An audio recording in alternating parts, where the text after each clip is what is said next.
social media is the greatest form of leverage. So a few whales will come in, there'll be an NFT drop, and then these whales will go and chuck hundreds of thousands of pounds on an NFT. So money loves speed, money hates friction. The number one motivational speaker under 40 in the world. Got 1 billion views.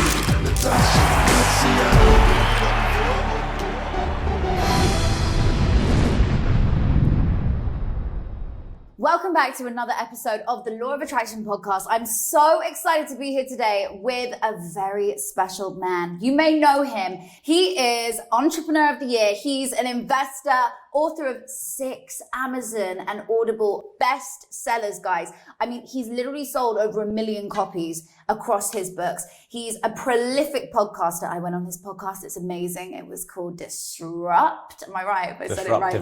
Disruptive Entrepreneur. It's incredible. He's a 2-time public speaking world record holder. So I just realized this the other day. We were sitting together and he was like, I stood on stage for 48 hours? 47 and a half hours talking straight. And I was like, what? Without a break, guys. We had people, they were in the front row watching him and he continued speaking even when they went to sleep. It's amazing. Rob lives and loves entrepreneurship and abundance and money. So today we're going to be tapping into stuff around money and how to 10x your business, how to scale. Rob has achieved a monumental amount in his life.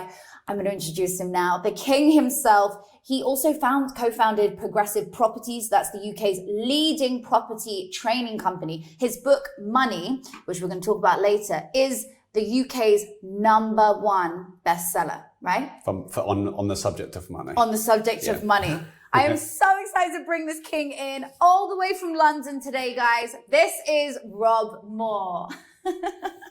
How are you today? Good. Thanks for having me on your show. This is fun. This is so fun. I'm so excited to be here with you.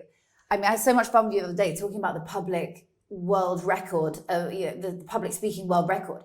How did you do that? How did you literally talk for 47 and a half hours straight? I mean, I know you're an amazing speaker and everyone sees you around the world, but that's a long time. Yeah, so I naively thought, this would be a world record I could do. I remember maybe 7 or 8 years ago thinking I wanted to make a few waves in our business, in our niche, in our space, wanting to do something no one in property had done, hadn't really seen anyone break any world records in property. Fitness ones wouldn't be relevant to me anyway. So we did a bit of research to find out, well, what could we do that gets a bit of attention?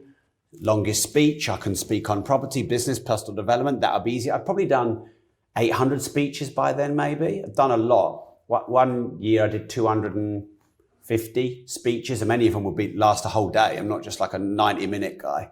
So sometimes with me, I'm quite naive and I think, that'll be easy. And then 2 o'clock in the morning on the second day when your voice completely goes and you had 250 people in the room on the first day, but in the middle of the night, you've got like 8 in the front row all asleep.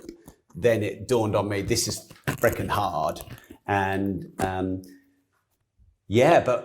sometimes when you're 3/4 of the way through something, you kind of get that second wind. Mm-hmm. It was hardest for me about 30 something hours in. Oh, really? Yeah, because I was speaking and there was, other than the front row, there was no one in a room that can fit 250, 300 people in.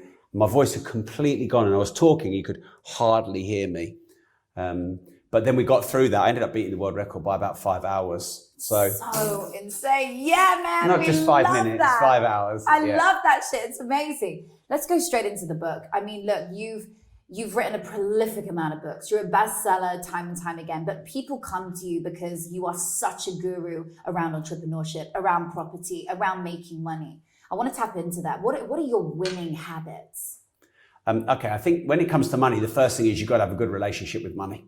And especially in the UK, most people in our culture have a bad relationship with money, i.e. they're always a slave to it. Yeah. They're spending more than they're earning. They hate the rich. They want to tax the rich. They bitch and moan about other people who are wealthy rather than looking at themselves. So, your relationship with anyone will give you the results of it.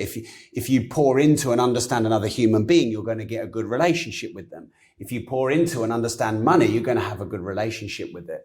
And that's fundamentally my mission, is to help as many people on this planet start and scale their business and get better financial knowledge. And it starts with, what's your relationship with money?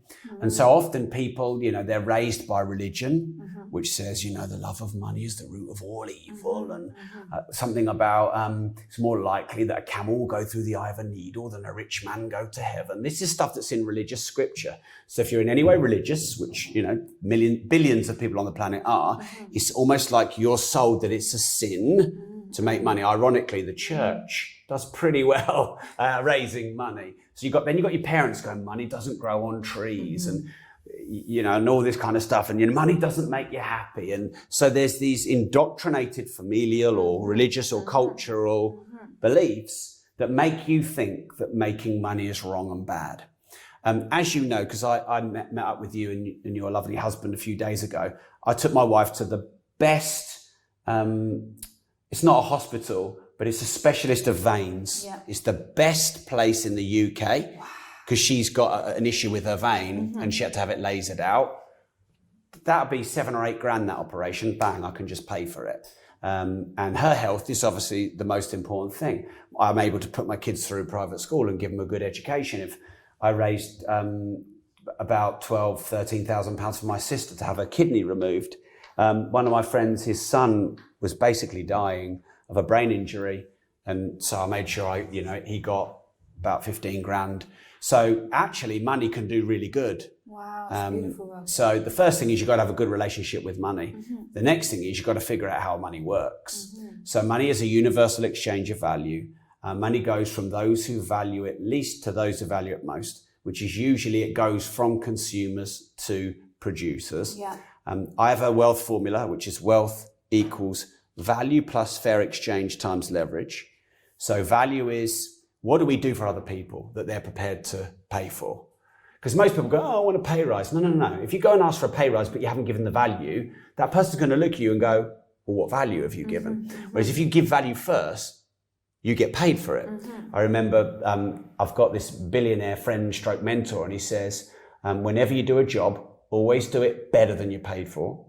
And if you want a pay rise, always go and do the job that pays the salary you want, not the salary you've got. So this is value. Wow. And most people are like, oh, well, I'll do it when I get paid. No. Do it and then you get paid. So that's value. Fair exchange is, let's say I've got something for sale for £10 and you buy it off me and you feel like that was a bargain. You think it's fair. But let's say I couldn't make any money on it. It actually cost me 12 to produce that £10 thing. You've got a bargain, but I haven't got any profit. That's unfair exchange in your favor. Let's say I have this thing for £10, I sell it to you, and you're like, but it's only worth 5. You've ripped me off. So it's unfair to you, but fair to me because I've made a big profit. Right. Fair exchange is when you feel you've got good value, and I feel like I can make a bit of a margin and it's sustainable. And then leverage, wealth equals value plus fair exchange, and then leverage is scale. So if you sell a £10 widget to 5 people, £50 turnover, £10 net profit. But if you sell that to 1 billion people, obviously you're going to make a lot more money. So there's some things to get people really focused on having a good relationship with money and making more money. God, I love that. I love the value exchange and fair exchange. I don't think many people actually understand that. You know what's so interesting? I talk about this a lot with my clients around money, your beliefs and your mindset, right? It's all imprinted from between the ages of 0 to 7. Everything that we experience in our adult life is a memory, technically, or a trauma or something we have been through in our formative years, right?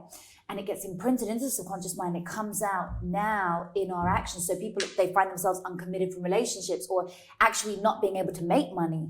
And that's because they've allowed, like you said, these labels of money doesn't grow on trees, all these things to stick to you. And when you let them stick to you, well, how the fuck are you getting out of that?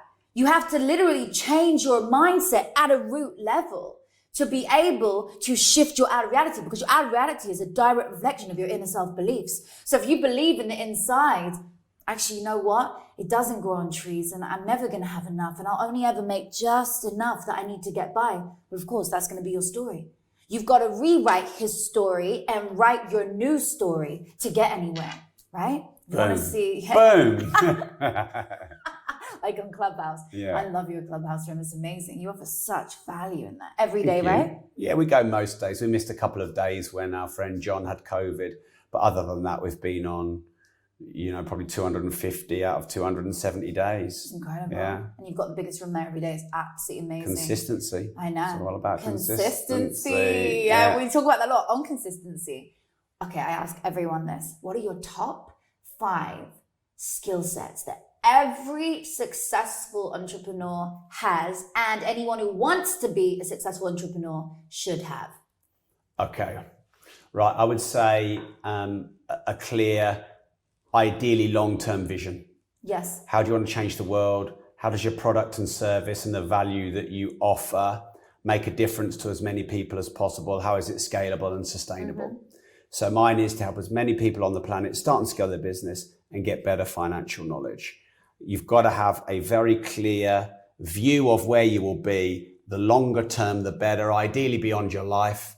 I know you know Dr. John DeMartini, as do I. I think he's been writing a 5,000-year legacy of his life. I remember thinking I'd just catching up with the Chinese and the Japanese who do 10 and 20 years. Wow. And then John always blows my mind every time I see him. It's like 5,000-year legacy. It's like, yeah, I've got a few more tabs in my spreadsheet to add. So definitely long-term vision and planning. The next thing is you've got to be in a market where people want to exchange money and services and goods for ideally a growing market. So if you think about Jeff Bezos, he got in quite early in e-commerce, but he wasn't the first. If you think about Elon Musk, he got in quite early in electric cars, but he wasn't the first. Dyson wasn't the first to create the vacuum cleaner. So basically, you need to be in a market where there's big growth left. Like if you tried to set up an insurance company now, regulation, red tape, that's 1,000-year-old plus industry. It's going to be a nightmare. There's big monopolistic companies. You're going to need to have massive capital. That's not the kind of market. But NFTs and e-commerce and personal brand, this stuff's got hundreds of years of growth left. We're in very early. So the second trait is getting in a good market early, but not first. Because usually the first fail because there's not been no proof. Imagine 35, 40 years ago trying to say, I've got this thing called the internet. And everyone would be like, what do you mean? We just speak to each other, And so these things always seem a bit weird at first. So you don't want to be first. So that would be the second. The third thing I would say is a curious mind. So I was just having lunch with someone who, father and son, the top sports promoters in the world, massive, famous names, you'd know them.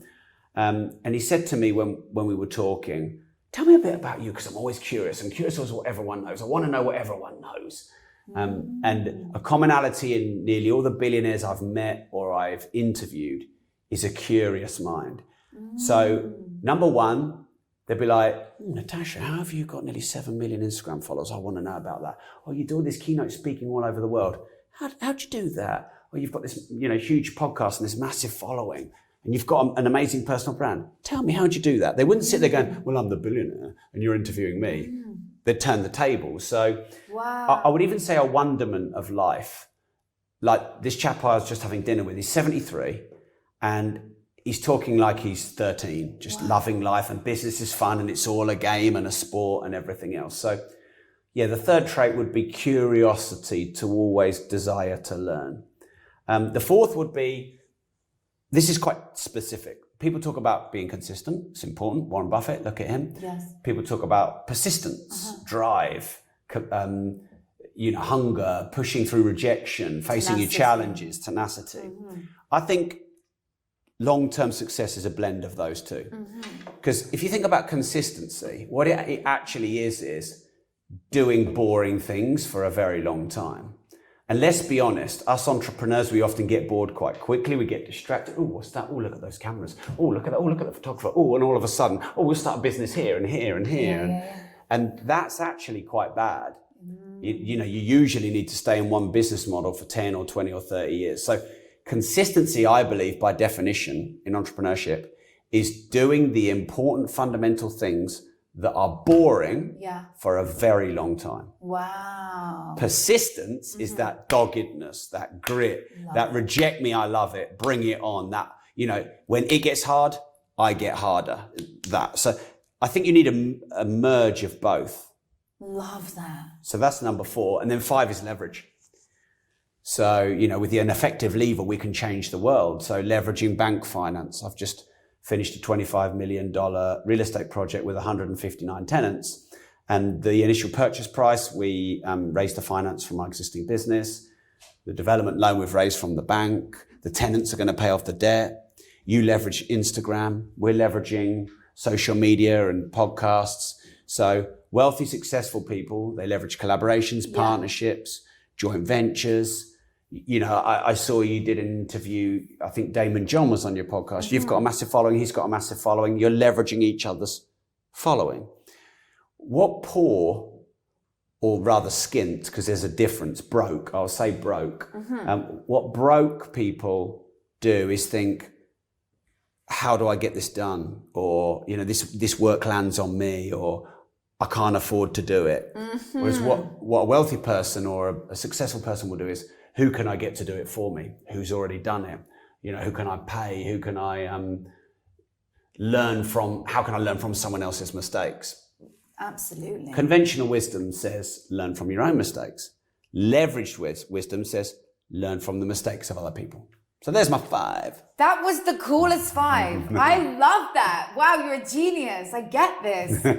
Okay, so if we're talking on leverage, this is really cool, because if you want to make more money in your business, you want to learn to leverage. Yeah. You want to leverage talent. You want to, you know, when I was building my business, I decided in order to scale this, exactly like you said, I've got to choose people, not just put up a job ad and say, okay, you know what? I need someone to run my podcast. I need someone to run my interviews. I need someone to, no, I decided who's the best at doing that out there, who might have some time to be able to take mine on. And then I, in exchange, would do services for them around like Instagram or PR.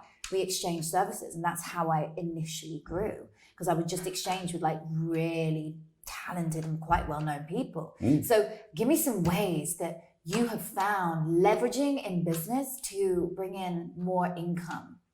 Okay. So you can raise private finance. So friends, family, people who've sold their businesses, colleagues of previous jobs you've had, they could finance you getting into real estate or property, or they could invest in your business. So that's one way you can create leverage. Things like going on people's podcasts, like we are here, and doing split screen Instagram lives. So I don't know if you noticed, she's got a bit of a nice plug here from me, but Mel Robbins launched her book. It must have been yesterday. I didn't know, but how did I know? Because she was Russell Brand, Lewis Howes, Jordan Peterson, all the big following. What was happening all day? Oh, we're promoting Mel Robbins' book. She was on Brendan Burchard's channel. So what she'd done is she'd got a launch strategy together and gone to Brendan Burchard and Russell Brand and Lewis Howes and whoever's got a really big channel, got them to shout out the book, and then done joint Instagram lives with them. So on Instagram Live, you can have four people, as you know, on a split screen live. But if you and I went live on Instagram, we go to your channel and my channel. So she's doing this beauty parade all day, every day, going on all these channels, reaching all their audiences. I'm sure I think she was up to number 3 in the book charts. I'm sure she probably would have got to number 1 in all books, leveraging other people's audiences. Love it. So that's another way you can leverage. Social media is the greatest form of leverage. So a friend of mine, Farrokh, starts clubhouse rooms and does NFT drops. And he'll bring in his community, and there might be 500, 1,000 people in the room. A few whales will come in. There'll be an NFT drop, and then these whales will go and chuck hundreds of thousands of pounds on an NFT. So I don't really know. You can leverage other people's skills and experience by hiring outsourcers or VAs. You can leverage mentors and their knowledge and experience. Like I've just had dinner today with, again, I won't say his name, but very successful, wealthy guy. I think leverage is more a mindset, really, because I think you can pretty much leverage anything. Yes. But you're what, 31? Yeah. Yeah, I'm 42. So your generation might not have been raised like this, but I know because like all the UK Mod Squad and a lot of my business peers and friends were all roughly the right or wrong side of 40. And we were all raised by our parents, work hard, work hard, work hard, work hard, work hard. Takes 10 years to be an overnight success. Shut up and work hard, head down, don't bitch and moan and complain. I came up the same way. Right, cool. So that's good in some ways because we solve problems, we're not victims, all of that. But if you're 15 now, you can just start a YouTube channel and become a millionaire in 2 years. Well, look at that little kid. Ryan. Yeah, we're going to say, yeah, my son watches him all day. Yeah. 25 million. Yeah. 66 now or something mental. Yeah. They're, that is through them just being clever and leveraging what they have. Yeah. And what do they have? The ability to buy kids' games and put a camera on and film it on an iPhone. Yeah. And talk about it. Yeah. That's leverage. Yeah. Joe Rogan sold his podcast for $100 million US dollars. Yeah. So leverage. Leverage is everything. I think he sold it to Spotify, I think. Oh shit! Yeah. I think so. Apple. Yeah, one of them. Yeah. Somebody did a deal. Yeah. Oh, Apple will be doing deals. Spotify going up buying everything. That's that amazing. They want to own the. So there's another leverage you're following. So let's talk about that. Yeah, because Joe Rogan didn't get $100 million because he's got a good show. Yeah. I'm not saying he's not got a good show. He's done some great interviews. He got $100 million because he's got millions of loyal listeners. So yeah, OnlyFans is another. It's a subscription revenue. Netflix have 190 something million users. 190 million times £12 a month. Look at that. So that's all leverage. It's all leverage. Leverage is everything. Yeah. Okay, I want to talk about business because you've achieved a hell of a lot. You really, whenever time you keynote, people are just like, tell me more, Rob. And I love that about you. Right. So on this note, I want to explain, because I often talk about this, right, when I'm speaking to people. If you have a business that you do not get out to the world, yeah, you are not doing a service for anyone. People are following you on Instagram, I was talking about followers here, because they want you to sell to them. So if you feel, is it too much, me selling my product, my service? Maybe I sit back. No, you're not doing anyone a service by you not selling, because they're selling because they want to buy from you, right? Yeah. But then I love to attach it to who else misses out if you do not do your business? Who else misses out if you don't do your service? When you're thinking now about starting a business and you're thinking about creating an empire, creating a legacy, like you were saying, you want to think about doing something that leaves a legacy thereafter you're gone. So thereafter you leave planet Earth, how many millions of people is it solving problems for? How many millions of people is it helping? And I know you're a very conscious entrepreneur. I love that about you. Everything you do is always thinking about someone else. But that's the key here. And then you got to think about, if you don't do this business, who else is missing out? What charity doesn't get your help? Because the more resources, the more money you have, the more resources you have, the more people you can help. The more people you can help, the more people you can serve. So you want resources. You're meant to have all of life's riches, right? Talking on money. We're meant to have all of life's riches. So I always say to young entrepreneurs or people starting out or just flicking, from the corporate America into their own business, you got to focus on the end goal. You got to look at the end result, and you got to then reverse engineer it. Just flip it on its head and then reverse engineer it and look at the number you want to make so you can give it to charity. So how much do you really need to make if you want to give that much to charity, and reverse it? Just wanted to jump in here quickly and say I am so excited to announce that my new book, Be It Until You Become It, is out in August, and you can get your hands on a pre-order copy right now. It will be delivered to you when the book is released, but right now you can pre-order that book. And I just want to give you something as well as getting the book. As a gift from me to you, I am giving away a bonus Be It Until You Become It program with video content worth $500 right here as a gift for you for free for downloading and buying that new book today. When you get a copy of that book, just make sure you go back and put the receipt into the beituntilyoubecomeitbook.com website, where you'll be able to receive your free gift. And there is so much more epic content coming up for you until the book is released. Be It Till You Become It, as you can hear in the title, is about becoming the version of you that you want to become before you become them. It's about the neuroscience behind the law of attraction, the ancient wisdom behind the law of attraction, and everything that goes into you becoming that best version of you. It's my 12-step manual, the guide that I have done to become a best-selling author, from being broke and homeless to living in my dream homes. I was a single mom only 3 years ago. This is the bulletproof method that I have used to get to where I am now. You see, life is a movie. You get to choose your character and write your script. So who do you want to be? I hope you enjoy the book as much as I enjoyed writing it. The link is below.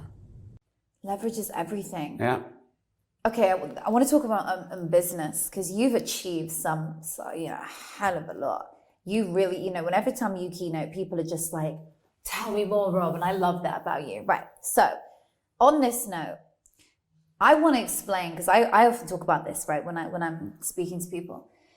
If you have a business that you do not get out to the world, yeah, you are not doing a service for anyone. People are following you on Instagram, I was talking about followers here, because they want you to sell to them. So if you feel, is it too much, me selling my product, my service?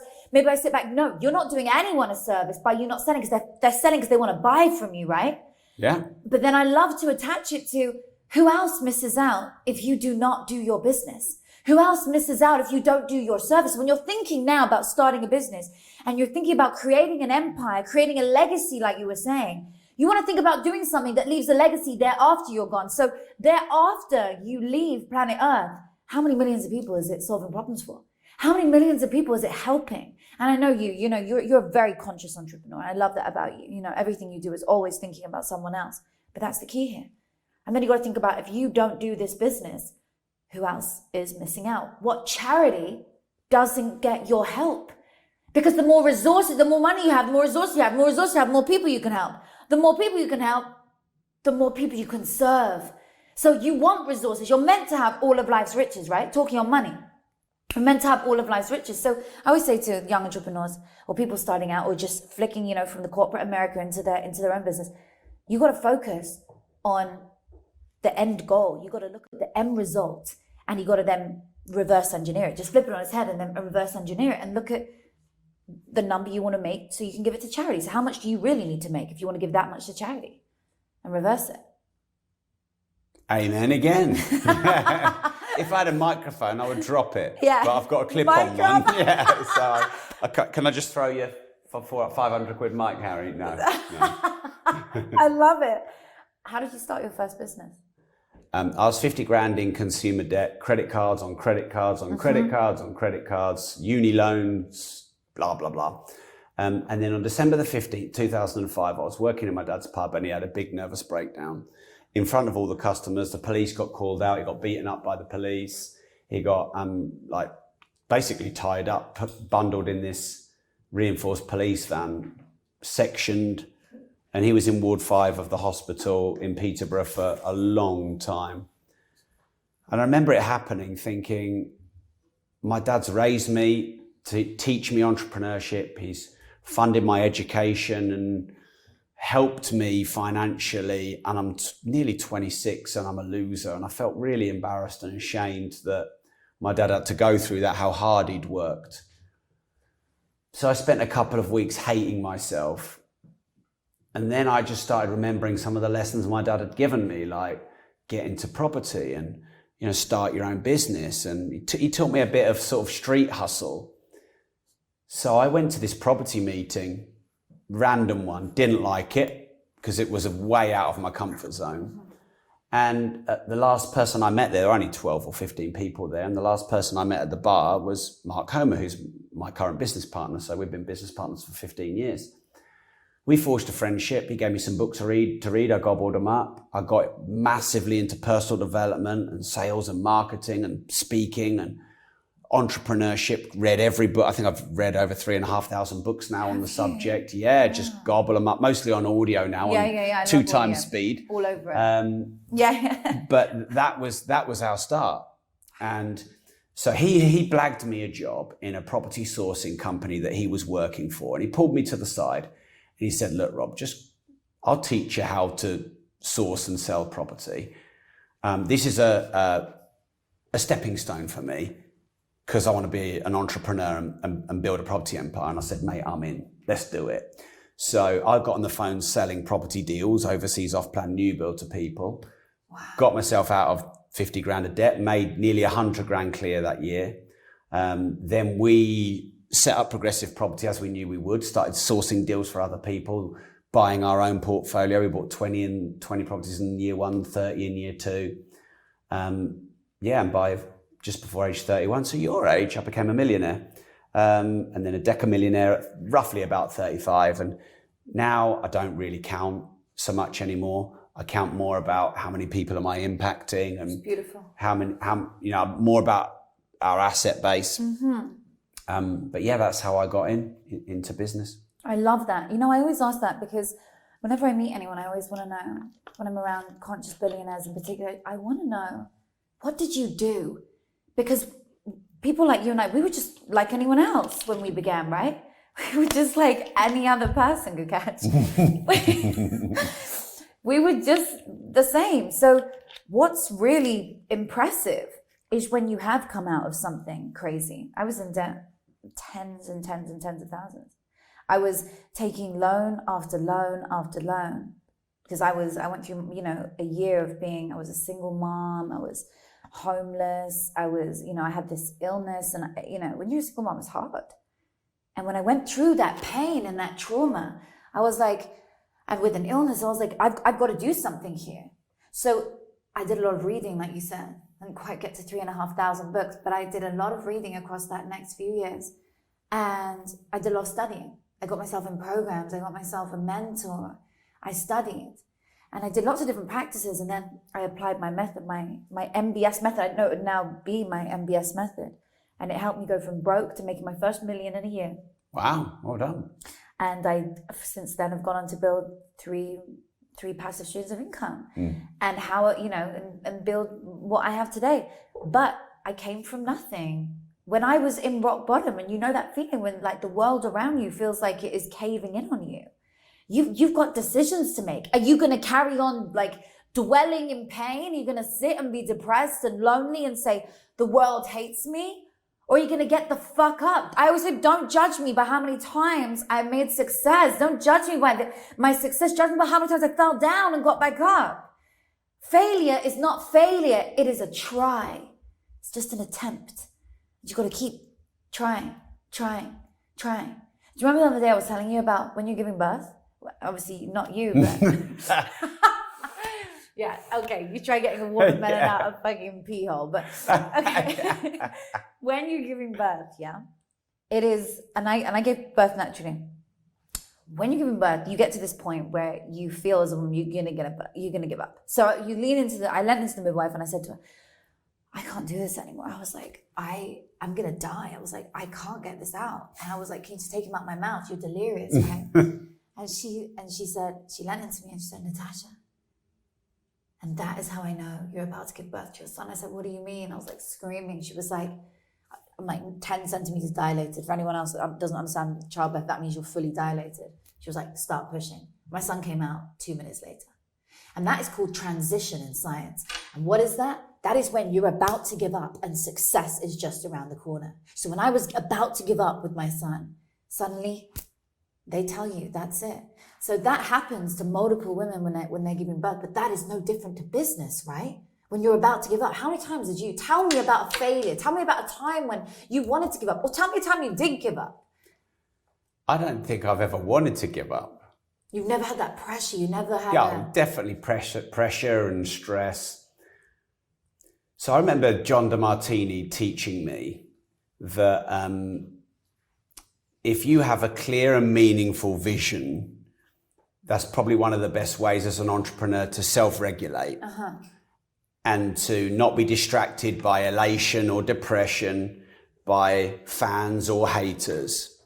So, no, I mean, even my wife a few times has said to me, is this even worth it, when it's been hard? And I'm like, yeah, it's always worth it. So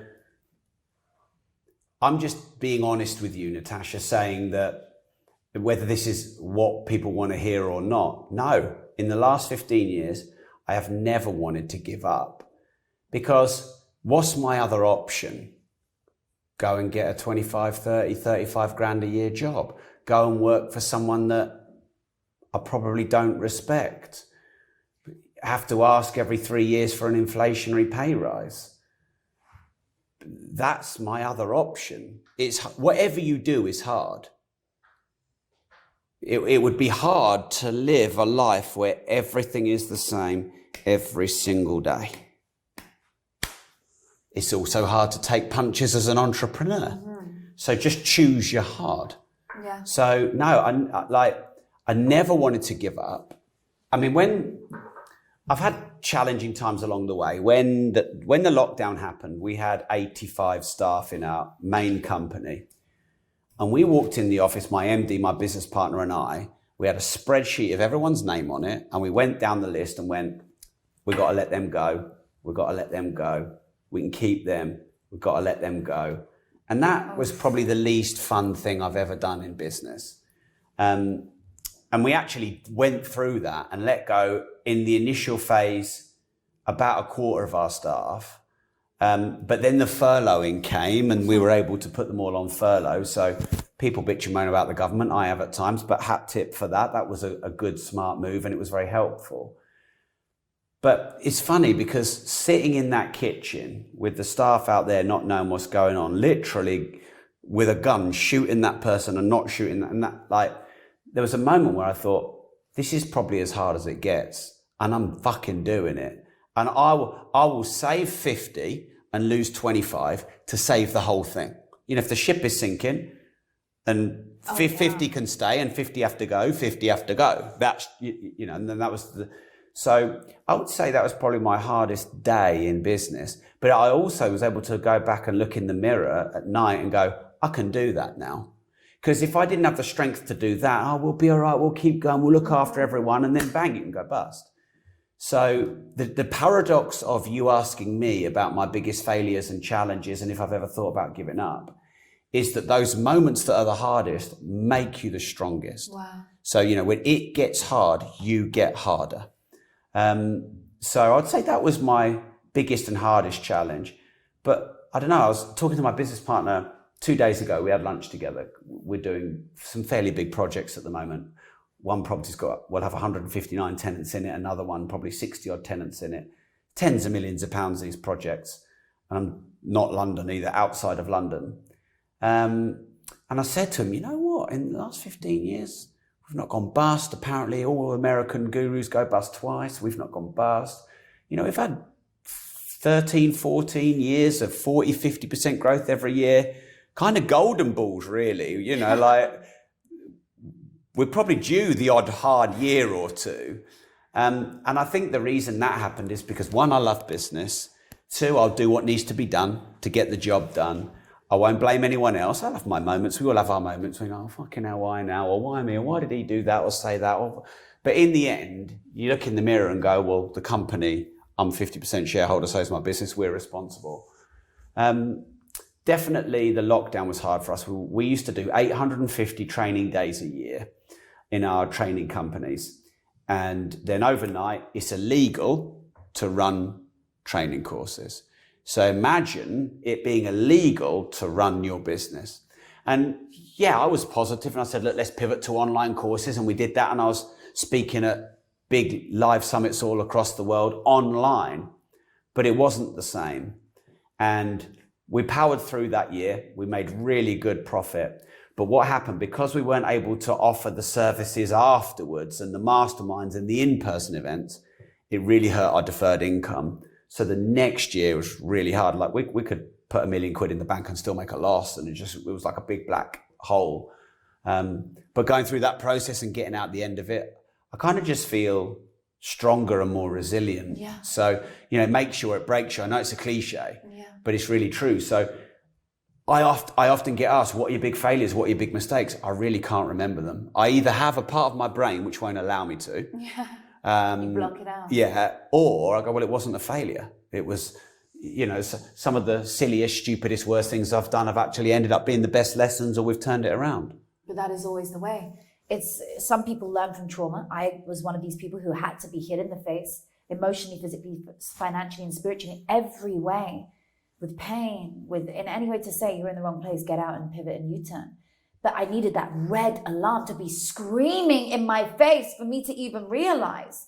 But somebody else will learn from joy. Somebody else will be in like the absolute, pivoting moment of happiness, and they'll have a breakthrough.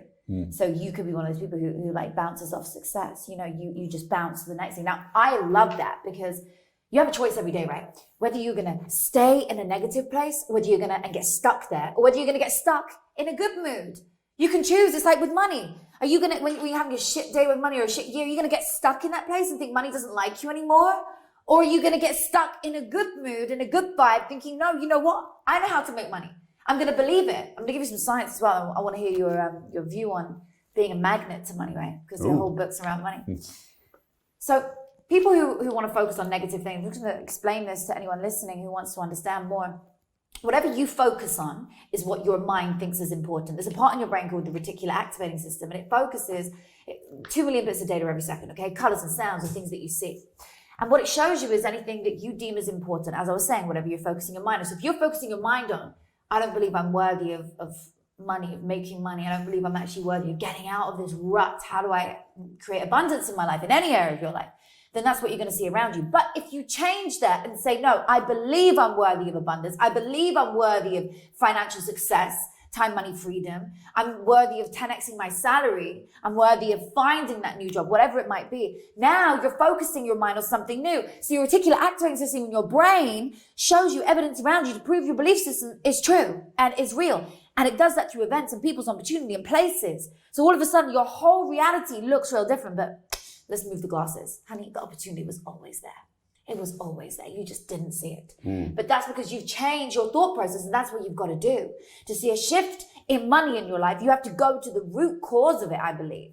And you have to uproot all those old seeds that were planted in, all your subconscious feelings and traumas and pains around money. What do you believe about money? What do you truly believe about money? Because I'll ask you, you fucking love the stuff. Yeah, I love money. You're either going to have a love affair with money, or you're going to have some sordid, twisted, abusive relationship with money. But like you said, none of it's real. Yeah. It's just all what we filter. So if you think about money, what is money? Money is a universal exchange of value. It's a measurement and unit of account. It's a store of value and worth. It's a way to exchange products and services efficiently without them degrading, and a good way to measure them universally. Yada, yada, yada. That's what money is. Everything else we believe money is, it is not. That is human perception and projection placed onto money. Yeah. So if you believe that money is the root of all evil, well, there's a billionaire who just gave 500 million away would believe that money is the root of all good. Absolutely. If you believe that money changes people for the worse, well, there's a billionaire out there who's been changed for the better. I don't believe that money changes you. I believe it makes you more of what you already are. I believe it exaggerates your traits. It is an enabler. Money is actually probably the greatest tool we've ever created. I mean, the wheel is a pretty cool tool, and it increases our speed. But money increases our speed, and it reduces our friction. Because if I want to eat, I can just give you some money and give me something to eat. I don't have to grow it, farm it, kill it, hang it, and cook it. So money is actually one of the greatest tools humanity has created to increase speed and remove friction.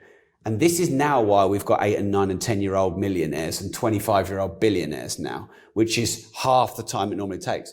Because now money is digital and it travels at the speed of light through fiber optics, it's even faster. Yeah. So I can tap my phone here and pay you, and I can receive goods and services off you. You can go and set up your Patreon or your OnlyFans and stick your merchant account straight in, use Stripe on your phone, job done.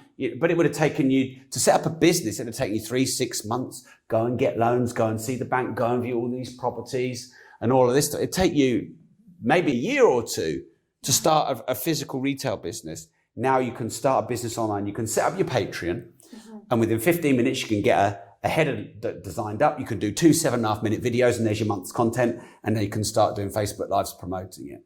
So money loves speed. Money hates friction. So if you make people's lives easier, faster, better, more convenient, money loves speed. Whereas if you make people's lives worse or you don't add any value or create friction, money hates friction. So it's just, if you change your beliefs around what money is, you change your results of what money gives. And going back to the start of our conversation, how you were raised and the media and the information you consumed has formed your beliefs around money, essentially your filtering system, like you said, the reticular activating system. So your brain is looking for proof of that all around. So it filters out the opposite and finds the proof. And the people you follow is proof of your own beliefs. Then the algorithms show you more of it. So, you know, what you said is very profound. The world literally is a mirror. I really believe the universe is a mirror. It reflects exactly back to you what you put out. I'll give you an example. I want to grow my Instagram, and I'm sitting here with someone who's got 7 million followers. The world has given me the mirror of you. Whereas if I was like, oh, these fucking Instagram influencers with 7 million followers thinking they're fucking it, fuck them. I know plenty of people like that. They're never going to, anyone with an Instagram account, they're going to be like, So I say this a lot to people and myself. The universe is a mirror. I think it's a really profound statement because it will give you back what you give it. So, you know, you bitch and moan and complain. So then what do you get? Bitches, moaners, complainers. If you're a giver and you give, what do you get back? Givers. All the traits we see in others we don't like, we have in ourselves. So if you can have more positive, empowering, holistic, giving beliefs around money, like, you know, why do you want to make money? Because you want to help as many people as possible, and money's a great enabler. So why do you want to make money? Because I want to change the world, because I want to rid poverty, because I want to rid meat farming, yada, yada, yada. The world's biggest problems are the entrepreneur's greatest opportunities. So change your beliefs and your relationship with money, and you'll change how much money you make. Because no one wants to be judged. Oh, look at that twat in his Louboutins, driving his Ferrari. What a dick. And so if you have fear of judgment of how other people will perceive you, you will repel money because you won't want to be judged for having it. So I used to hate millionaires. I used to think anyone who drove a Ferrari was a drug dealer. And paradoxically, I became the thing I hated. But instead of looking at a millionaire going, you yuppie twat, you know, who do you think you are? You probably just nick people's money, drug dealer, nicking off grannies, scamming and screwing people up.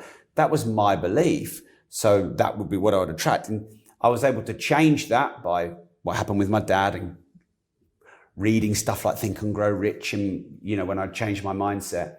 And instead I look at someone successful and go, what can I learn from you? What value have you created? What have you been through? What's the cost that you've paid to get there? What do you believe about money? And maybe we could partner and collaborate. So absolutely, what you believe about money, you get reflected immediately back. Wow, mic drop. You're just killing it today with this stuff. I could just listen to you for hours. I'm pretty sure anyone listening right now, if you are not writing notes and taking this and sharing it with a friend, oh my gosh, you need to be right now. Make sure you're sharing this with a friend. Make sure you are sending this to someone who is going to get this value like you're getting. Because you know, when we share, we give. And when we're giving, we're receiving. That's people say, how do I get out of this? I'm stuck. Give. Yeah. Help people. Yeah. Be kind. Always. Do a good deed that day. Yeah. Go change the energy of something. You want to have a different belief system towards money? We'll start by giving. Go and give a few quid to a charity. Go and give to that homeless person. Call someone who needs some help. Do a good, kind deed. That is the first step. And then have gratitude at the same time. When you have gratitude for what you do have, you attract to you more of the good stuff because you're feeling good about it. Like you're saying, change your belief system. Because when you were looking at the millionaire, like, oh, look at that tosser. Ironically, you become him, but you become him consciously. But you attract to you, so if you focus on something really strongly negatively, or if you focus on something really strongly positively, they both have the same frequency, by the way. You'll attract them into your life. They have the exact same frequency. When you measure thoughts obviously have a frequency, okay? You can measure a thought. Doesn't matter if it's a positive or negative one, you will attract that thing into your life. That's why they say don't dwell on something you don't want to happen to you. You should just attract it to you. If you sit there thinking, no, I do not want that door to close right now. It's going to slam in my face if I walk through it. It's going to, oh, no, I don't want it to. It's going to slam in my face. If you think, okay, there's a chance it could, but I'm not going to focus. I'm going to walk through beautifully and that door's not going to slam in my face. Then you can be fine. You're going to walk through that portal and you're going to walk into wherever you're going. It's like with money. Are you going to open your mind and see something different? You've got to change your mindset. 80% of it's in the mindset. 20% of it's in the action, right? You know this. So you've got to go and invest time into reading, into studying, Think and Grow Rich. Great book, Napoleon Hill. Look at those 13, propositions around it. You have to understand those 13 laws. You've got to understand how to change your own mindset. Because when you change your mindset, you'll see a different outcome. Like you just said, such a good thing around change. When you change your beliefs around money, you'll see a change in your money, right? Something like that. Love that. It's like with anything. You want to see a change in something, you have to first change. And that's why I love this name, the law of attraction, with this podcast, because whether or not you believe in it, it's happening. So whether or not you talk about things that you do towards it every day, you are. Listen to everything you're saying. Every single thing you're saying is like all about your beliefs around it. You just believe you're worthy of it. And you believe that you want to help people. You're thinking about how you can impact, influence, and help people every day. That's what your focus is. So therefore, the world, the higher intelligence is delivering to you more and more and more abundance. And that's what I like to think. Whatever I do, I'm always creating something for someone else and helping them through their problems. So the world pours out more to you so that you're able to do more with your resources. Boom. Yeah, me and you back and forth on this boom thing. Boom. Okay, you're standing in front, this is an emotional one. You're standing in front of a young version of yourself. You're standing looking at the 6-year-old Rob, this young little 6-7-year-old version of you. It's you, and you're standing, he's looking at you innocently. And he's looking at you, and he's just standing there vulnerably looking at you. What words would you tell him now? So my last therapy session, I basically got asked that same question. Right. Well, I guess I have a coach. I'm going to always ask this. I know, it's emotional. Oh man, I was battered the next day. It was quite a hard session. Because my therapist, I try and get it talking about solutions and, logical justification.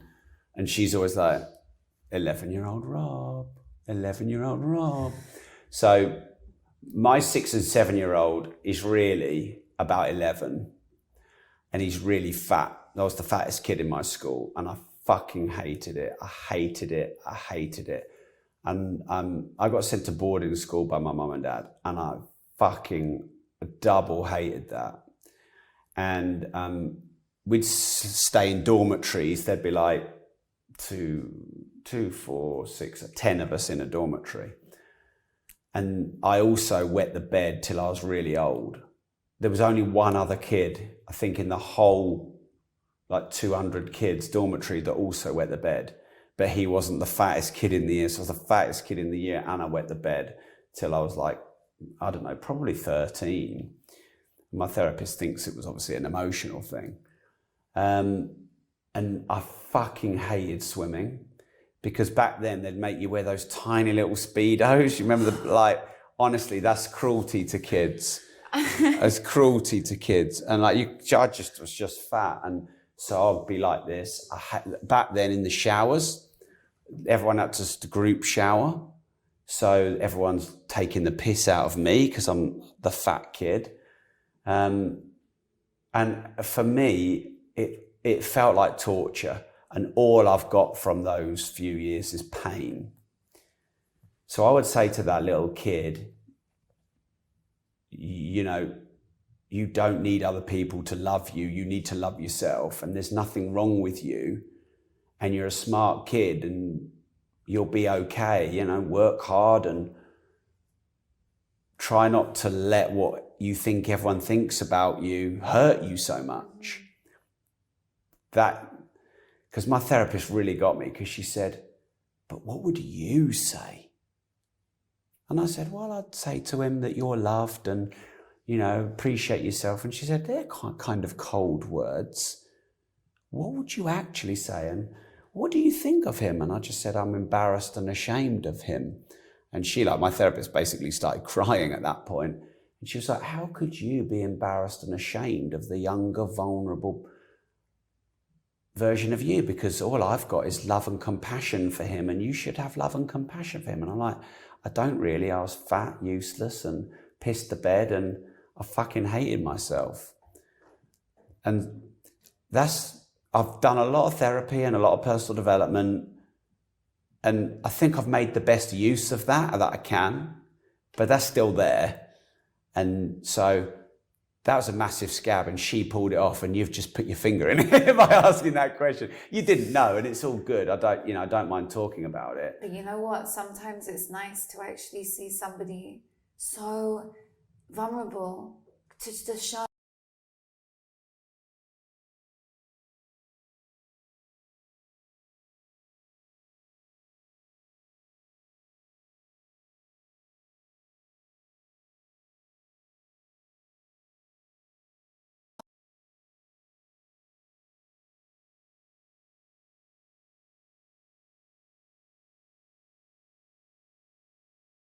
No one will love you if you don't love yourself. Yeah. If you hate yourself, how are people ever going to love you? So I went through not quite that, but when I was a kid, I was like 13 to about 15. I was bullied for having the biggest nose. I've had 2 nose jobs because I was bullied so badly.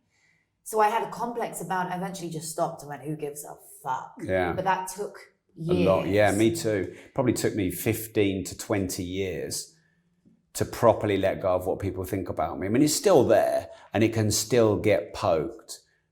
But you know what it's like with your big social media following. You can't be concerned for critics and what they post on your social media. I just think it's funny. I just have a laugh. They say all sorts of shit and I just have a bit of banter with them. The best thing to do when people, I always say, and if anyone listening, you feel like, you get targets on your social media, who gives a fuck? Are they paying your bills? Yeah, no. Are they looking after your children? No. Are they going to be in bed with you that night? No. So don't give a fuck. Yeah. And the people that come after you and say, oh, look at your this, look at your that. Is that real? Is this good? Is that bad? Who cares? Yeah. I have no time for it. No. They just go straight to the block and delete section. That takes that for people like you and I because not everyone has grown that kind of trauma in their life. Some people are the opposite. They're hardened and that they're desensitized. But for people like you and I who ultimately have experienced rejection, ostracization, wanted to be liked by people because we weren't. Because I learned these coping mechanisms when I was fat, which was I figured out how to get everyone to like me. Because when you're fat, you have to be strategic about getting people to like you because they don't just like you for who you are. I didn't feel that they did. So basically what that is people pleasing, it's posturing yourself and backing down when people get aggressive. And what happened was I lost all my weight age 13 and I thought my life would just be completely now everything that's perfect. I remember I got a girlfriend when I was 14 and she was the hottest girl in our school. Hot, when you're 14, you go around going, right, who's your top 3 girls in your year? Who's your top 3? And she was always in the top 3, often number 1. Name was Nicola Copping. And I got her and I was like, fucking yes. But I still was really hurt, still cared what people thought about me, still suffered really bad rejection. So actually the weight went, but all of the baggage didn't. But like you said, we all carry a child around in us or our past that comes through. I believe that. But at the same time, that baggage doesn't have to affect our future. So for example, let's say you said something and I felt rejected. Mm-hmm. If it was deep enough, I'd feel like that 11-year-old kid in the showers again. Mm-hmm. But I'd intellectualize that now by going, well, Natasha doesn't know that about my life. She didn't mean it like that. It just wasn't ready. Maybe I just need to articulate it better. We will ruin our lives if we keep bringing up the baggage from the past in the present moments. This is how we ruin relationships. Yeah. Because I remember one girl I was seeing for quite a while, and she said, "Oh, my ex used to do I don't like that. My ex used to do that. I don't like that." And in the end, I thought, well, fuck off to your ex then, because I'm not your ex. But anything I did was like, my ex used to do that. And so she was bringing the baggage of her past relationship into the future one. So what does she do? She manifests the same thing.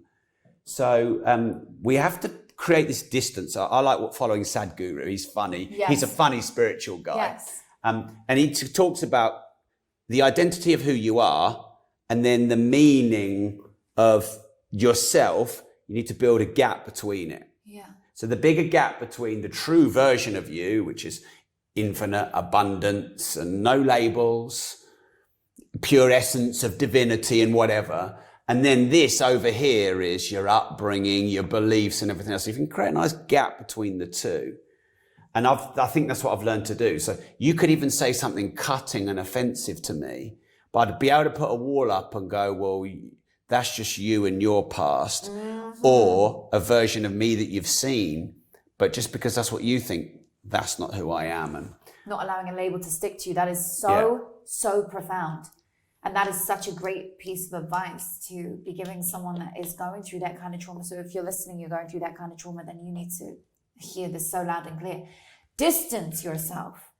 And I'm careful with who I surround myself with, because that's your energy. And Will Smith said it the best: defend your light with your life. You've got to literally defend your light that can light up the world with your life, because otherwise people will just steal it from you. They'll suck it. They'll take it out of you like a vampire. So you got to surround yourself with people who are like-minded or 5 steps above. It's like today you're sitting with that wonderful mentor. Now you and I sat together. You're surrounding yourself with expanders. You're constantly around people who are the same as you or have achieved even more, a little bit older, a little bit more life experience, have got 30 years on you, blah, blah, blah. So of course your average is going to raise. You're going to become more like that. Whereas if you chose to surround yourself with depressing people, the people that try and bring you down every time, if you listen to these like people on Instagram and all these nasty comments, well, of course your average is going to lower and you're going to become more like them. Because when people point the finger, look at this. I say it's your fault. 1, 2, 3. 3 fingers are pointing back at me. Who's the problem? Right? We all know. So it's us. So when the people do that, what does that mean? It's a mirror. Yes. Pick. Yeah. It's a mirror. That's just like it's a mirror back. Okay, give me one final quote out of your book. Give me something that from your book that is gonna stick with someone today. On every piece of content I've ever done for the last 8 years, at the end, I've always said, if you don't risk anything, you risk everything. And for me, I think that's a good way to end a piece of content like this, because if you don't risk failure, if you don't risk rejection, if you don't risk ridicule, if you don't risk losing, if you don't put something on the line, then you stay where you are. Yeah. And actually, there is no staying where you are. The universal law of growth is it's growth or decay. Nothing stays the same. If you left a piece of metal on this table for 100,000 years, it would decay in the end. Even the sun will only last 10 billion years and then it will burn out into a black hole. So nothing stays the same. It's growing or it's decaying. So you are either growing or dying in your mind. You're either growing or dying in your business. So take some risks, get uncomfortable, face some challenges, step out of your normal level of comfort and security, because on the other side of that, I think, is everything that you want in your life. If you don't risk anything, you risk everything. Wow, that is so powerful. Yes. King, I've enjoyed every minute with you. I hope you guys have enjoyed it the same. This has been a very, very powerful episode. One of my favorites I've ever done. So I'm so grateful for your time. Thank you. Thank you for coming. You're always a pleasure. Soul. Guys, if you want to get a copy of the book and you have not yet get it, then go buy it right now. The link is below. You can hit that link right there. Hit that link, go and buy the book. And then if you tag Rob on Instagram, you tag him at Rob More Progressive. Okay, I'm going to put his tag below. He may just see that and repost it on his story. Let's have it. I'll do that. Yeah, amazing. So make sure you guys are tagging at Rob Moore with your book in your hand when you have it. And one of your favorite lines in there, just circle it. Put a highlighter over it. I love that. and put it on your story, because the more you read, the more you learn. When you listen, you learn. When you talk, you don't learn. That's why being in a podcast here, you are literally being one-to-one mentored for the duration of that podcast by the listener. You are having one-to-one mentoring today from Rob Moore. So if you want to go hear more about him, you can hit all the links below and you can find out more. Thank you so much for listening. I can't wait to see you guys again next week with another incredible guest. Thank you so much for listening today. Make sure you share this with a friend, or share it with 5 friends. Go be real generous and watch how the law of reciprocation flies back into your life. We'll talk about that as well in another episode. The law of reciprocation, very similar to the law of attraction. What you give, you receive, and when you receive, you should give. It goes round the cycle. Today, we've learned all around money and around relationships towards money, releasing traumas. What have you been through in your life? We have learned an obscene amount. We are so blessed to have had this king here with us today. Please leave a rating review. That is how the show grows below. Thank you so much for listening.